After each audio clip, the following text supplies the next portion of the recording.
Mdhibiti na mkaguzi mkuu wa hesabu za serikali CAG Charles Kichele amesema shirika la reli Tanzania TRC limepata hasara ya bilioni 3.06 kutokana na ajali za treni zilizofikia 328.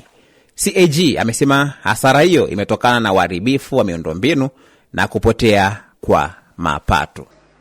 Mheshimiwa Rais, shirika la reli Tanzania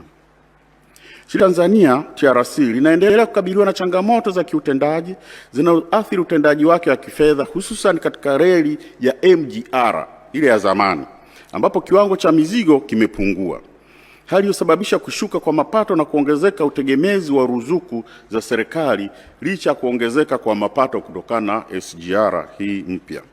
Aidha, shirika limepata hasara kutokana na ajali za treni zilizofikia ajali 328 zilizosababisha upotevu wa takriban shilingi bilioni 3.06 kutokana na uharibifu wa miundombinu na kupotea kwa mapato. Hali hii inaonyesha udhaifu katika uendeshaji, matengenezo ya miundombinu na usimamizi, jambo linaloendelea kudhoofisha uimara wa kifedha wa TRC. Mheshimiwa Rais, kutokana na hali hiyo, napendekeza shirika la reli imarishe usimamizi wa miundombinu ya reli kwa kuhakikisha ukaguzi wa matengenezo ya mara kwa mara yanafanyika, pamoja na kuangalia uwezekano wa kuanzisha na kutekeleza mfumo madhubuti wa bima kwa mali zote za kimkakati ikiwemo mabehewa.